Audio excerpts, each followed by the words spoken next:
The Hindu editorial, 8th of July 2022. Just fine. Justice for environmental crimes must be dispensed quickly and equitably. पर्यावरण से संबंधित जुर्मों के लिए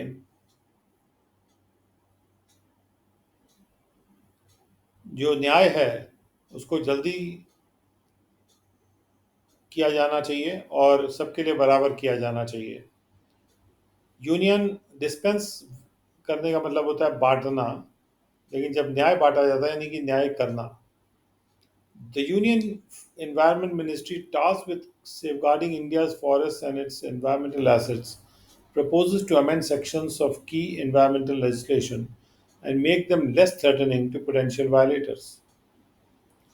जो देश का पर्यावरण मंत्रालय है, इसको भी काम दिया गया है कि वो भारत के जंगल और उसके पर्यावरण वाले जो एसेट्स हैं उनको बचा के रखेगा.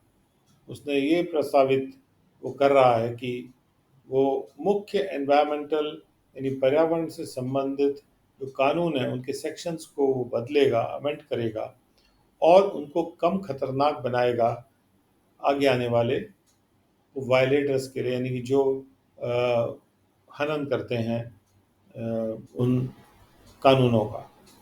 India has 8 cornerstone pieces of legislation that define a regulatory framework to ensure that natural resources are not wantonly exploited, acts of pollution are apprehended, and there is a mechanism to punish and deter violators. Bharat के पास 8 एक ऐसे legislation के pieces हैं, यानी कि कानून के pieces हैं जो कॉर्नर स्टोन्स हैं, यानी बहुत इंपॉर्टेंट स्टोन्स हैं जो कि डिफाइन करते हैं यानी परिभाषित करते हैं एक संयमित करने वाले ढांचे को, संरचना को. ये इंश्योर करने की सुनिश्चित करने के लिए कि प्राकृतिक संसाधन का इस्तेमाल प्राकृतिक संसाधनों को का गलत इस्तेमाल नहीं किया जाता बिना किसी डर के, और इसके अलावा ये सुनिश्चित करने के लिए कि जो पॉल्यूशन यानी प्रदूषण के कार्य हैं, जो लोग प्रदूषण के कार्य करते हैं उनको पकड़ लिया जाएगा और एक मैकेनिज़्म होगा जिससे कि जो हनन करता है कानून के उनको पनिश किया जा सके और आगे जुर्म करने से रोका जा सके, उनको आगे जुर्म करने से डराया जा सके कि वो आगे जुर्म ना करें. Under provisions in the existing legislation, violators are punishable with imprisonment up to 5 years or with a fine up to 1 lakh rupees or with both. जो मौजूदा लेजिस्लेशन है उसके प्रावधानों के अनुसार जो हनन करता है उनको पनिश किया जा सकता है इम्प्रिजनमेंट के साथ 5 साल तक के, और या फिर फाइन के साथ जो कि 1 लाख रुपए तक का हो सकता है, या दोनों के साथ. For violations to continue, there is an additional fine of up to 5,000 for every day during which such failure or contravention continues after conviction. अगर वायलेशंस कंटिन्यू करते हैं तो एक और भी एडिशनल एक फ़ाइन लग सकता है जो कि 5,000 रुपये तक का हो सकता है हर दिन के लिए, जिसके दौरान ऐसे फेलियर या ऐसा जो कॉन्ट्रवेंशन है यानी कि जो कानून के खिलाफ कार्य किया जाता है, उसको तोड़ने के लिए कार्य किया जाता है, वो कन्विक्शन के बाद भी अगर कंटिन्यू करता है तो कन्विक्शन यानी दोष सिद्धि. There is also a provision for jail terms to extend to 7 years. और ऐसा भी प्रावधान है जिसमें जेल 7 साल तक की हो सकती है. Under the new amendments proposed, the ministry says it wants to weed out fear of imprisonment for simple violations and therefore have such violations invite only monetary fines. नए अमेंडमेंट्स जो प्रस्तावित किए गए हैं उनके अंतर्गत मिनिस्ट्री ये कहती है कि वो ये चाहती है कि छोटे छोटे वायलेशंस के लिए, छोटे छोटे कानून के हनन के लिए जो जेल की सज़ा का डर है उसको वो ख़त्म कर देना चाहती है, और इसलिए वो चाहती है कि ऐसे वायलेशन जो हैं वो केवल रुपयों में फाइन इनवाइट करेंगे। However, serious environmental crimes that cause grave injury or death would invite imprisonment under the Indian Penal Code. लेकिन बहरहाल जो गंभीर पर्यावरण से संबंधित जुर्म होंगे वो जो कि बहुत गंभीर चोट पहुंचाते हैं या मृत्यु को कारित कर देते हैं, वो ऐसा इम्प्रिजनमेंट इनवाइट करेंगे, वो इम्प्रिजनमेंट को यानी जेल की सज़ा को आकर्षित करेंगे, इनवाइट करेंगे इंडियन पीनल कोड के तहत यानी भारतीय दंड संहिता के तहत। These penalties would be decided by an adjudication officer and transferred to an environmental protection fund. और ये पेनल्टी जो लगाई जाएंगी ये एक एडजुडिकेशन ऑफिसर डिसाइड करेगा, एक अधिकारी जो कि जिसका काम है न्याय करना, और इन पेनल्टीज को वो एनवायरमेंटल प्रोटेक्शन फंड में ट्रांसफर कर देगा।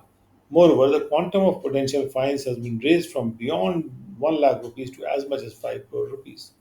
और भी जो जो मात्रा है आगे आने वाले फाइन्स की उसको बढ़ा दिया गया है, 1 लाख रुपए से ज़्यादा से लेके 5 करोड़ तक के लिए बढ़ा दिया गया है। These proposals are not yet law and have been placed in the public domain for feedback. और ये जो प्रपोजल्स हैं वो अभी तो कानून नहीं बने हैं और इनको पब्लिक डोमेन में रख दिया गया है फीडबैक के लिए। The question of whether the threat of imprisonment acts as a deterrent has a long history with both proponents and opponents. ये क्वेश्चन कि यदि जो खतरा है जेल जाने का वो एक डिटेरेंट का काम करता है, डिटेरेंट यानी कि जो डरा देता है कि आगे से ये जुर्म नहीं करना है, उसकी ये इस क्वेश्चन की एक लंबी हिस्ट्री है। और इस क्वेश्चन के प्रोपोनेंट्स भी हैं यानी कि उनके पक्ष में बोलने वाले भी हैं और अपोनेंट्स भी हैं यानी कि उसका विरोध करने वाले भी लोग हैं कि अगर आप जेल के जाने के खतरे से क्या आप उसको डरा सकते हैं व्यक्ति को। The proposed amendments do not cover the destruction of forests and wildlife, which make up a substantial fraction of environmental crime, and will continue to invite existing penal provisions. जो प्रस्तावित अमेंडमेंट्स हैं वो या प्रस्तावित जो बदलाव हैं वो फॉरेस्ट और वाइल्ड लाइफ के डिस्ट्रक्शन को कवर नहीं करते हैं, जो कि एक सब्सटैंशियल एक काफ़ी ज़्यादा मात्रा में एक फ्रैक्शन है, अनुपात है एनवायरमेंटल क्राइम का। और ये इस तरह के जो क्राइम है जो कि गंभीर क्राइम है वो जो मौजूदा पीनल प्रावधान है उनको इनवाइट करते रहेंगे। Research on environmental crime in the United States and Europe suggests that fining is the most common mode of punishment. अगर शोध किया जाता है पर्यावरण के क्राइम पर यूनाइटेड स्टेट्स और यूरोप में तो वो सुझाता है कि फाइन लगाना सबसे कॉमन तरीका है पनिश करने के लिए। India has a long history of corporate violations as well as a woefully slow redress system. Bharat की एक लंबा इतिहास है कंपनियों के द्वारा जो कानून का हनन किया जाता है या कानून को तोड़ा जाता है उसका, और एक बहुत ही स्लो जो दुखदाई और स्लो रिड्रेस सिस्टम जो कि लोगों की जो शिकायत को दूर करने का सिस्टम है। An analysis by the Center for Science and Environment found that the Indian courts took between 9 to 33 years to clear a backlog of cases for environmental violations. जब विश्लेषण किया गया centre for science and environment के द्वारा उन्होंने पाया कि courts को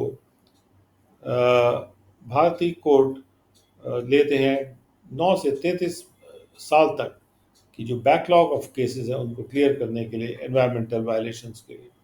starting with 2018 close to 45,000 cases were pending for trial.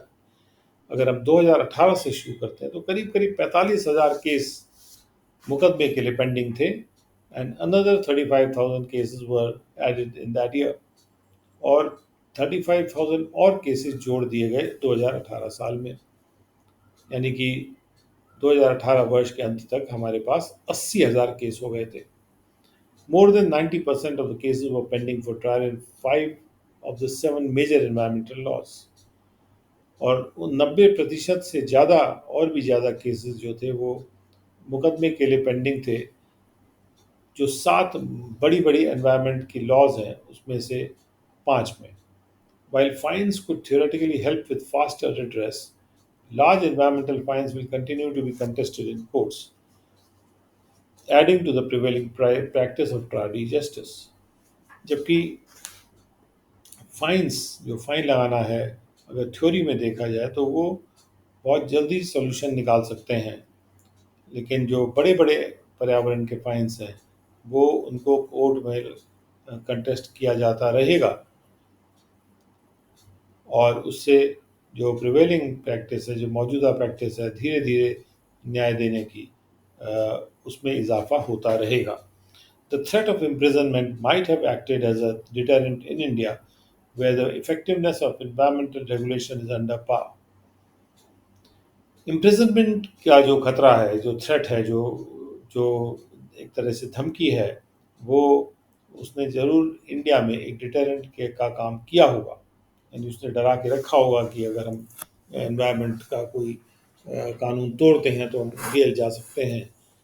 जहाँ पर जो असरदार जो असर है एनवायरमेंटल रेगुलेशन का, वो अंडर पार है, यानी एवरेज से नीचे के लेवल का है.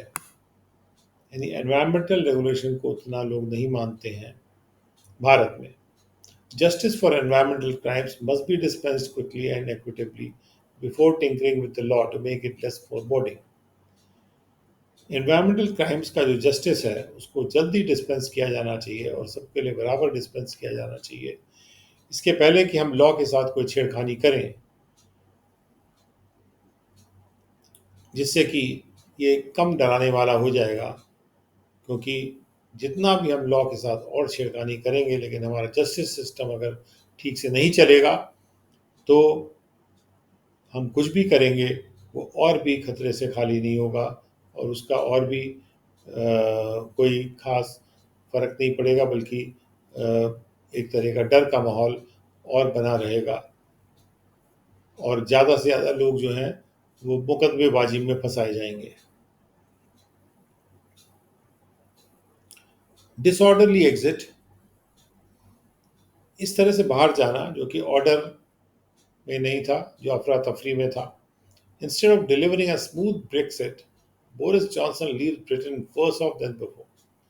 बजाय इसके कि एक स्मूथ ब्रेक्सिट को डिलीवर करते, बोरिस जॉनसन जो कि प्रधानमंत्री हैं ग्रेट ब्रिटेन के, वो ब्रिटेन को और भी बुरा छोड़ रहे हैं पहले के मुकाबले में. For a leader who led the Conservative Party to an 80-seat majority 3 years ago with a Thatcher-like charisma, Boris Johnson's fall from grace was so steep that a host of his ministers, including those who were appointed days earlier, publicly called for his resignation on Wednesday. एक ऐसे leader से लेके जिन्होंने conservative party को lead किया था 80 seat की majority के साथ 3 साल पहले, एक थैचर, मार्गरेट थैचर के तरह का उनमें एक करिश्मा था, एक चमक थी उनकी पर्सनालिटी में.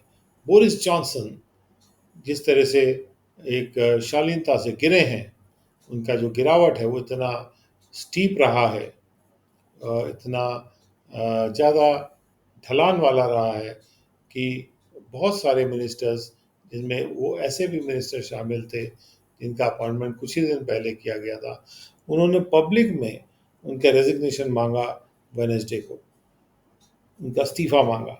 Mr. Johnson, a journalist turned politician who rose to the pinnacles of power riding the Brexit wave, tried to cling on to his position till the last minute.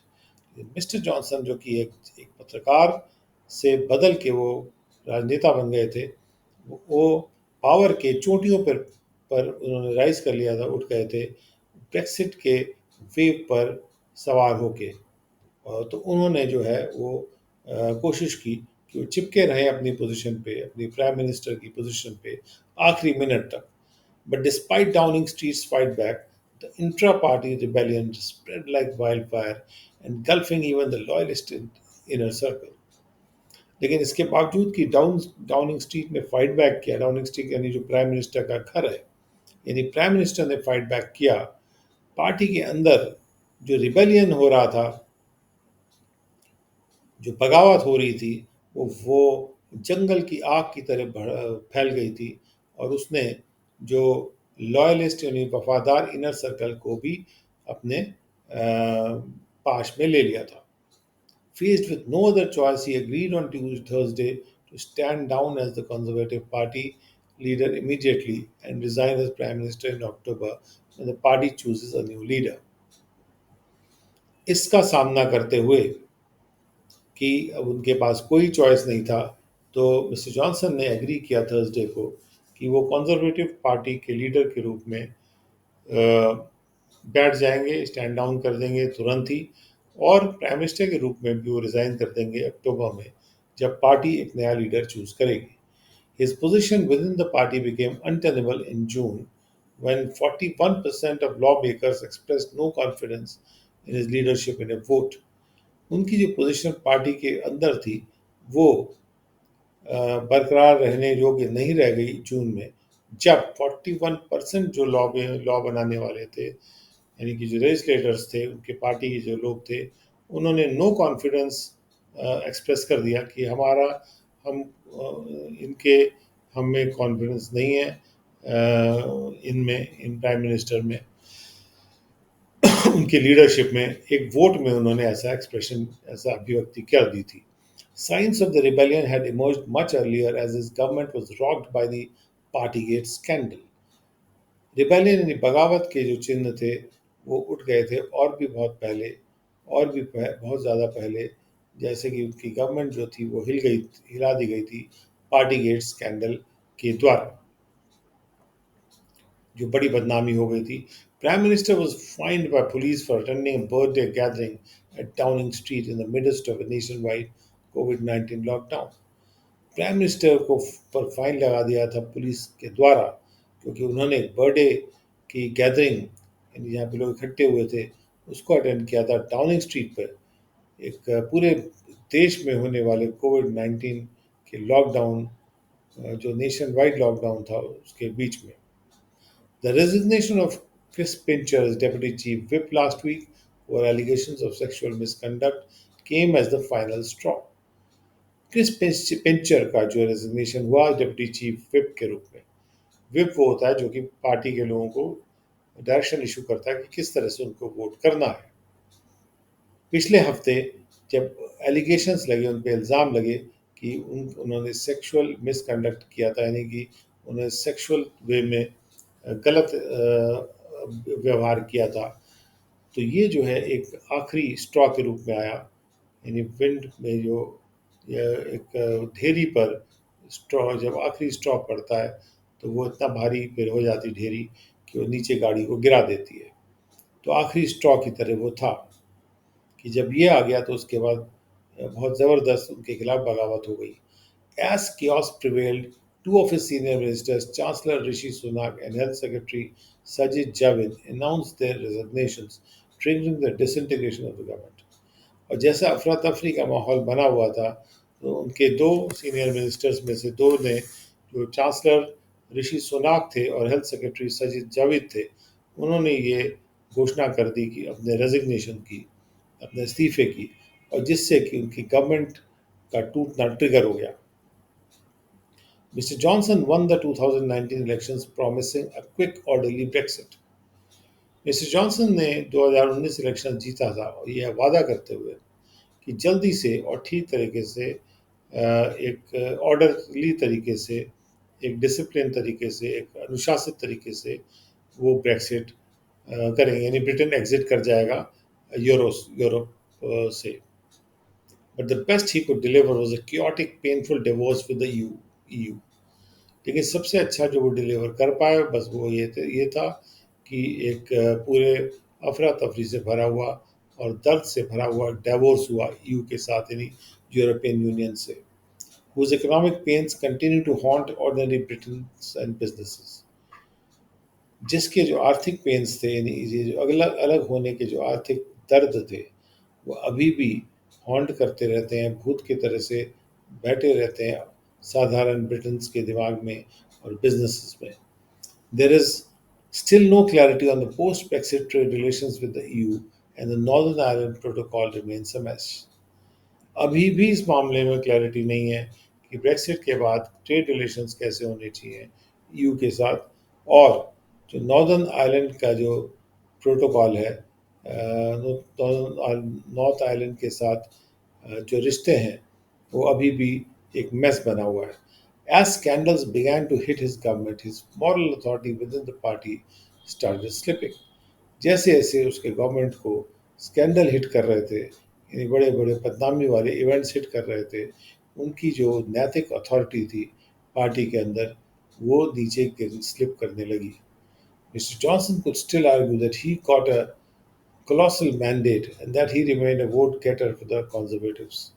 Mister Johnson अभी भी ये बहस कर सकते हैं कि उनको एक बहुत बड़ा मैंडेट मिल गया था, एक बड़े साइज का जो मैंडेट मिल गया था, यानी पब्लिक की तरफ से उनको एक अथॉरिटी मिल गई थी देश को चलाने की, और कि वो एक वोट गेटर बने रहे थे कंजर्वेटिव पार्टी के लिए, वोट प्राप्त करने वाले बने रहे थे, वोट लाने वाले बने रहे थे कंजर्वेटिव पार्टी के लिए.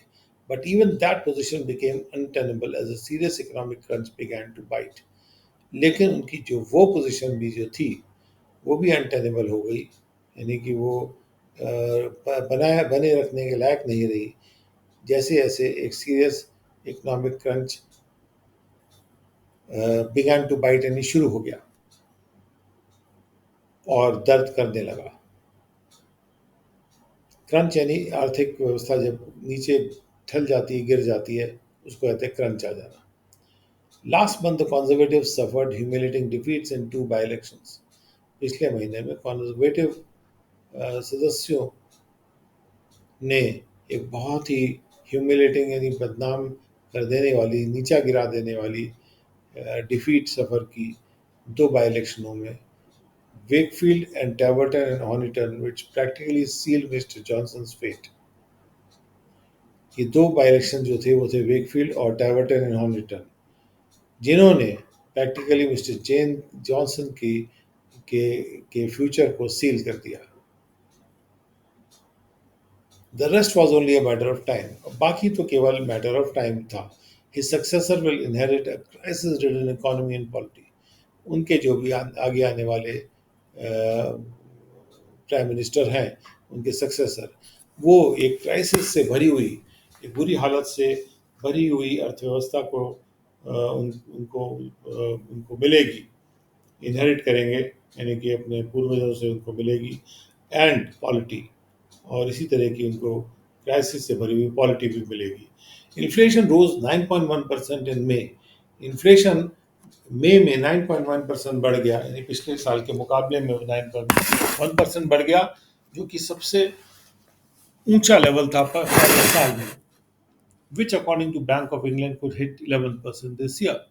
और जो कि बैंक ऑफ इंग्लैंड के हिसाब से 11% हिट कर सकता है, के अनुसार, बैंक ऑफ इंग्लैंड के अनुसार 11% पे जाके हिट कर सकता है. एक साल में जो ग्रोथ है उसको हिट कर सकती है इस साल में. सम इकोनॉमिस्ट प्रिडिक्ट रिसेशन. कुछ इकोनॉमिस्ट ये प्रिडिक्ट कर रहे हैं कि एक आर्थिक मंदी आ जाएगी. Brexit remains an unfinished business. Brexit अभी भी ऐसा बिजनेस जो ख़त्म नहीं हुआ है, अभी भी काम जारी है. विच इफ नॉट रिजॉल्व, जिसको अगर रिजॉल्व नहीं किया गया प्रॉपरली, यानी ठीक तरह से, could threaten peace in Northern Ireland. Northern Ireland में वो पीस को थ्रेटन कर सकते हैं, यानी पीस, शांति के लिए वो खतरा बन सकते हैं. And the government in Scotland is demanding another referendum on independence. और स्कॉटलैंड में जो गवर्नमेंट है वो एक और रेफरेंडम डिमांड कर रही है इंडिपेंडेंस के विषय को लेके. रेफरेंडम यानी जहां सब लोग मिलकर वोट करते हैं और कोई इशू को डिसाइड करते हैं. Mr. Johnson, who came to power offering a new post-Brexit future for the UK, is leaving the country in economic pain and political disarray.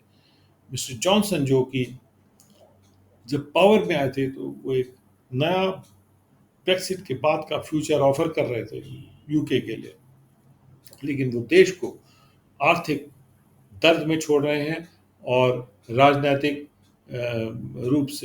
रूप से डिसएरे में छोड़ रहे हैं, यानी कि वो उसका अरेंजमेंट बिगड़ गया है राजनीतिक रूप से.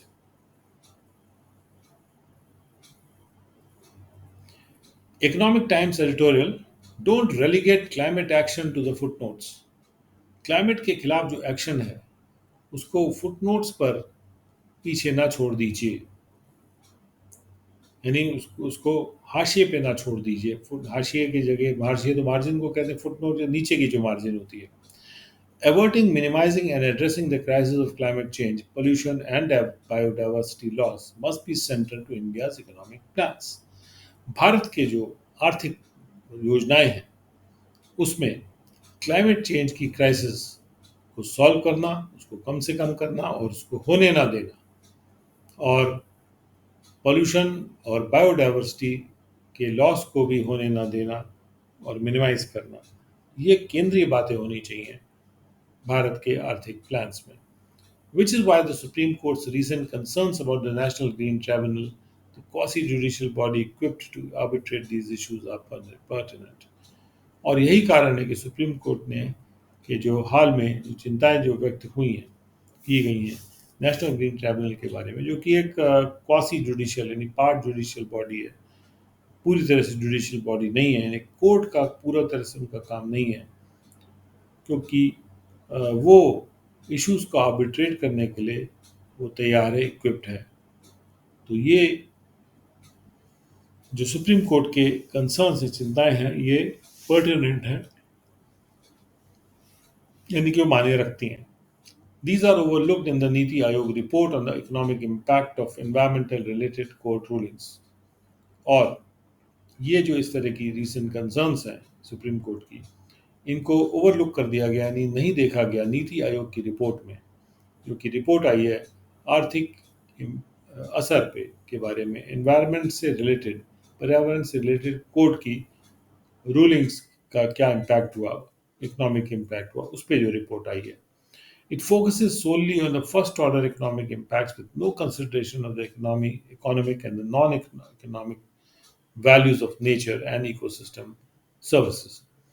वो एकमात्र पहले ऑर्डर के इकोनॉमिक इम्पैक्ट पे फोकस कर रही है रिपोर्ट, और कोई भी सोच विचार नहीं किया गया इकोनॉमिक और नॉन इकोनॉमिक वैल्यूज पे, प्रकृति के और इकोसिस्टम की सर्विसेज के।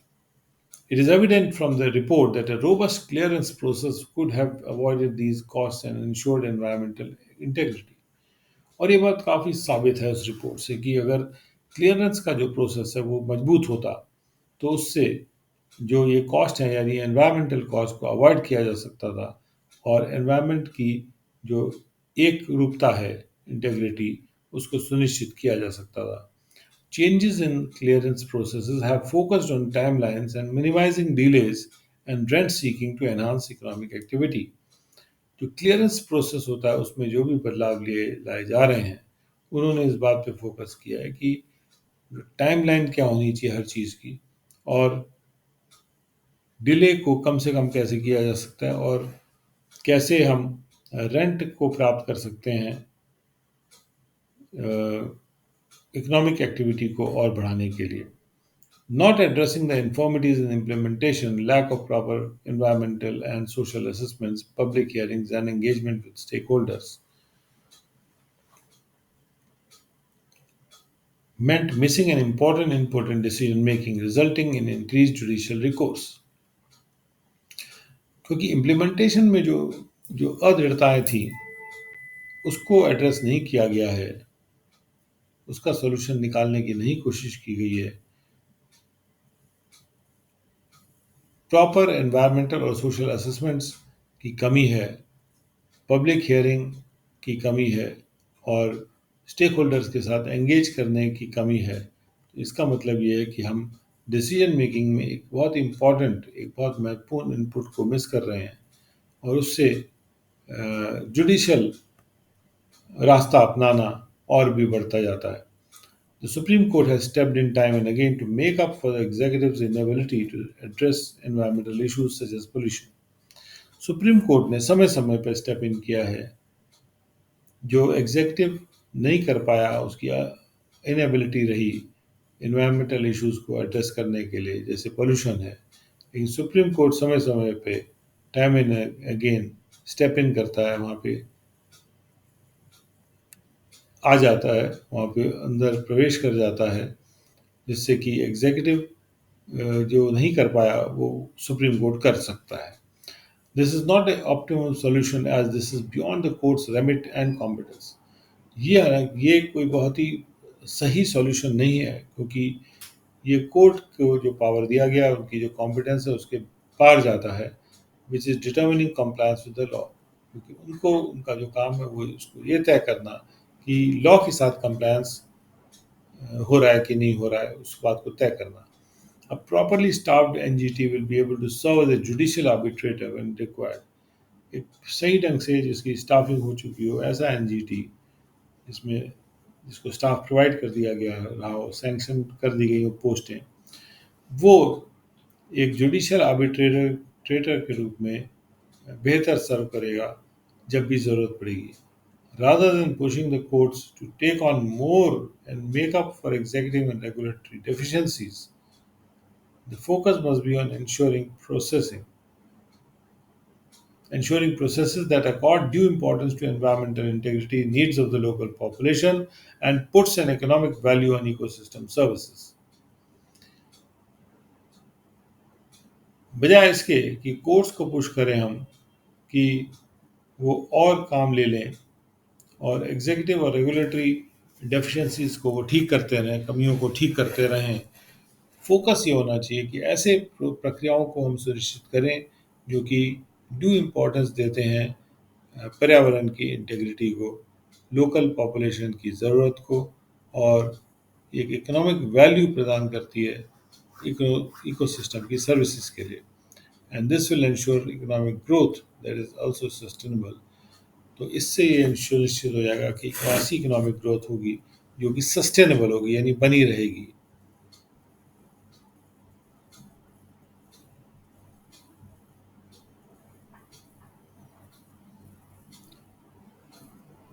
The next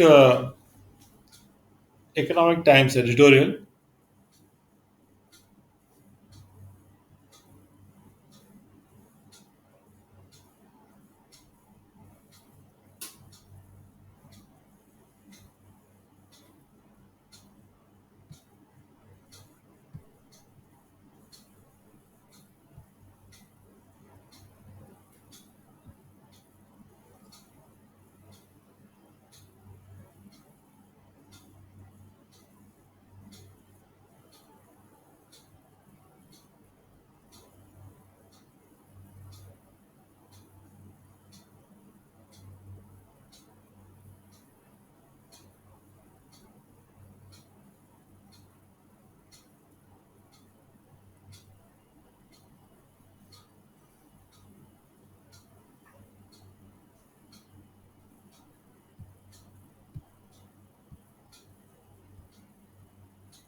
Tested method to reverse capital flow. ऐसा मेथड जो कि टेस्ट किया जा चुका है कैपिटल फ्लो को रिवर्स करने के लिए, जो भारत का कैपिटल बाहर जा रहा है भारत से, उसको उल्टा करने के लिए. RBI measures will ease the rupee somewhat. RBI के द्वारा जो मेजर्स लिए गए हैं वो रुपी को ईज आउट कर देंगे, कुछ कुछ यानी गिरने से उसको रोक देंगे. RBI has launched a transient measures to arrest capital flight that is trimming foreign exchange resources reserves as the central bank slows the rupee's descent against the dollar. RBI ने कुछ ऐसे मेजर्स लिए जो ट्रांजिएंट हैं, यानी कम समय के लिए टेम्पररी मेजर्स हैं। कैपिटल हमारा फ्लाई करके बाहर ना चला जाए, कैपिटल फ्लाइट यानी कैपिटल का भाग जाना, उसको अरेस्ट करने के लिए, जो कि फॉरेन एक्सचेंज रिजर्व्स को और कम कर दे रहा है। जैसे जैसे सेंट्रल बैंक जो है वो रुपी का की जो गिरावट है उसको स्लो डाउन कर रहा है, धीमे कर रहा है डॉलर के खिलाफ। RBI is allowing banks to tap into remittances that swell during the festive season. RBI banks को अलाउ कर रहा है कि वो उन रेमिटेंसेस को टैप कर सकता है जो बढ़ जाते हैं फेस्टिव सीजन के दौरान। It is encouraging foreign portfolio investors to buy more government and corporate debt. RBI foreign portfolio investors को प्रोत्साहित कर रहा है कि वो और भी ज़्यादा गवर्नमेंट और कॉर्पोरेट डेट को खरीद सकते हैं। The central bank is also allowing Indian companies to borrow from abroad. Central bank ये भी अलाउ कर रहा है कि भारत की कंपनी जो है वो बाहर के देशों से पैसा बोरो करें, क्योंकि बाहर से जब वो डॉलर बोरो करेंगे तो उस डॉलर को फिर वो बेचेंगे, और जब वो डॉलर को बेचेंगे रुपए प्राप्त करने के लिए, तो डॉलर की वैल्यू गिरेगी, रुपए की वैल्यू ऊपर जाएगी। These are supplementary to the RBI intervention in the foreign exchange market that has kept the rupee overvalued against a basket of currencies of its principal trading partners. ये जो these are supplementary और ये जो measures लिए गए हैं, ये RBI ने जो पहला हस्तक्षेप किया था फॉरेन एक्सचेंज मार्केट में, जो भी आरबीआई इंटरवेंशन करता है फॉरेन एक्सचेंज मार्केट में उसके अलावा है। और इस आरबीआई इंटरवेंशन ने जो हस्तक्षेप है उसने रुपी को ओवर वैल्यूड रखा है एक बास्केट ऑफ करेंसीज के मुकाबले में। अपने जो मुख्य ट्रेडिंग पार्टनर्स हैं उनकी जो करेंसीज की एक बास्केट बना रखी है, भारत के जो मुख्य ट्रेडिंग पार्टनर्स हैं उसके मुकाबले में रुपी को ओवर वैल्यूड रखा है इस आरबीआई के इंटरवेंशन के की वजह से, जिसमें कि वो फॉरेन एक्सचेंज मार्केट में आरबीआई डॉलर बेचता है और रुपी खरीदता है। The rupee has gained against hard currencies like the euro and the yen, as well as against the managed float renminbi since the beginning of this year. RBI ने hard currency के against gain किया है, जैसे euro के against gain किया है जो European union का है, और येन के अगेंस्ट भी गेन किया है, और जो मैनेज फ्लोट करेंसी है रेनमिनबी उसके अगेंस्ट भी वोट किया है, उसके अगेंस्ट भी जो है हार्डन हुई है करेंसी और ऊपर उठी है, as well as against the manage float renminbi since the beginning of the year. ये साल के शुरू से ऐसा हुआ है कि रुपी थोड़ा हार्डन हुआ है, यानी रुपी की वैल्यू बढ़ी है। At current levels of rupee, RBI's intervention in the forex market has been designed to track fundamentals. रुपी का जो अभी का लेवल है इसमें जो आरबीआई हस्तक्षेप कर रहा है फॉरेक्स मार्केट में, वो इसलिए कर रहा है क्योंकि फंडामेंटल्स को ट्रैक किया जा सके। This is expected to continue as portfolio capital flows out on monetary normalization by the US Federal Reserve and India's trade deficit widens on dearer oil। और ये अपेक्षा की जा सकती है कि ये कंटिन्यू रहेगा ट्रेंड, जिसमें जिसमें पोर्टफोलियो कैपिटल जो है फ्लो आउट होगा जैसे जैसे US Federal Reserve monetary normalisation कर रहा है, यानी ज़्यादा मनी को अपनी तरफ खींचने की कोशिश कर रहा है इंटरेस्ट रेट बढ़ा के। और जब तक भारत का जो ट्रेड डेफिसिट है ये और विस्तृत होता जा रहा है, क्योंकि ऑयल इतना महंगा है, ऑयल और भी महंगा होता जा रहा है। The effects of hard landing of the US economy are beginning to show. US की इकोनॉमी नीचे गिरी और उसकी लैंडिंग हार्ड हुई है, इसके असर जो हैं वो दिखना शुरू हो गए हैं, बिगिनिंग टू शो अप। एक softening global energy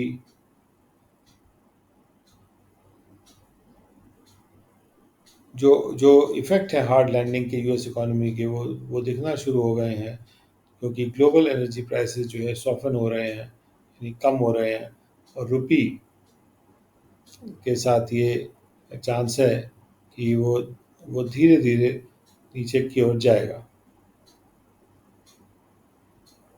India's current account and forex reserves are in much better shape now than during the previous episode of Club Capital Flight following the global financial meltdown. अब भारत का जो current account और forex reserves हैं वो उसके मुकाबले में बेहतर शेप में है, जबकि प्रीवियस ईयर यानी पिछले साल में जब कैपिटल फ्लाइट का एपिसोड हुआ था, जब ग्लोबल फाइनेंशियल मेल्ट डाउन हो गया था, यानी कि जो वित्तीय मार्केट है वो पिघल गया था.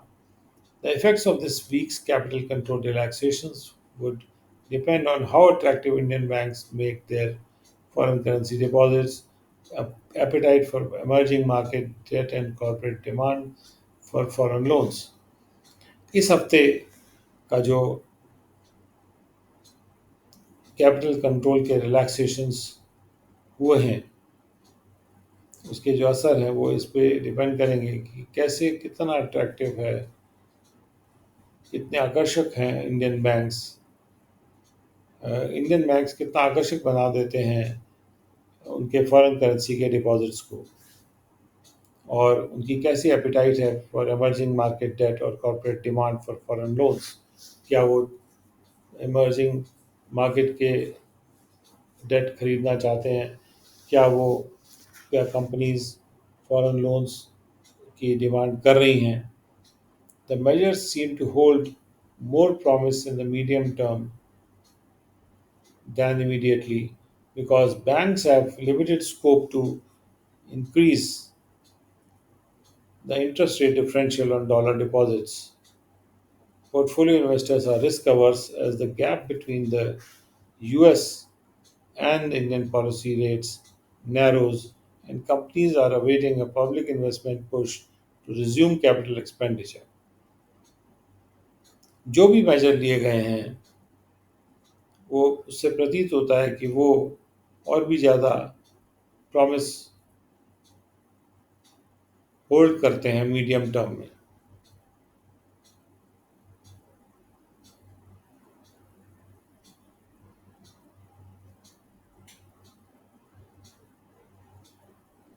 The measures seem to hold more promise in the medium term than immediately. और ये measures जो है मीडियम टर्म में ज़्यादा वायदा कर रहे हैं जब बजाय इसके कि इमीडिएट कोई रिजल्ट होगा. Because banks have limited scope to increase the interest rate differential on dollar deposits. क्योंकि डॉलर के डिपॉजिट्स पे इंटरेस्ट रेट डिफरेंशियल को बढ़ाने का स्कोप बैंक्स के लिए बहुत कम है. Portfolio investors are risk averse as the gap between the US and the Indian policy rates narrows. US और इंडियंस जो पॉलिसी रेट हैं वो और भी नैरो होते जा रहे हैं.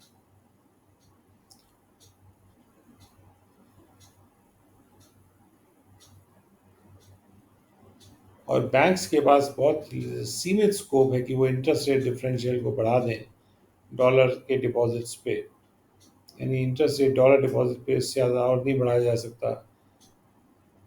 पोर्टफोलियो इन्वेस्टर्स रिस्क अवर्स हैं,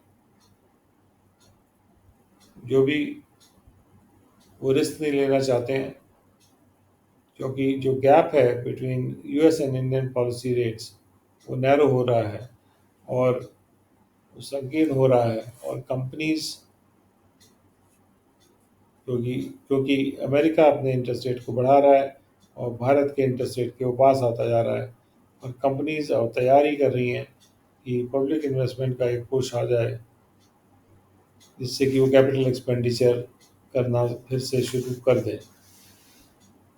जो सेंट्रल बैंक है उसने एक टेस्टेड मेथड का इस्तेमाल किया है कैपिटल फ्लोज को वापस लाने का, and these will take some pressure off the rupee. और इससे क्या होगा, रुपी पे जो प्रेशर है वो थोड़ा सा कम हो जाएगा।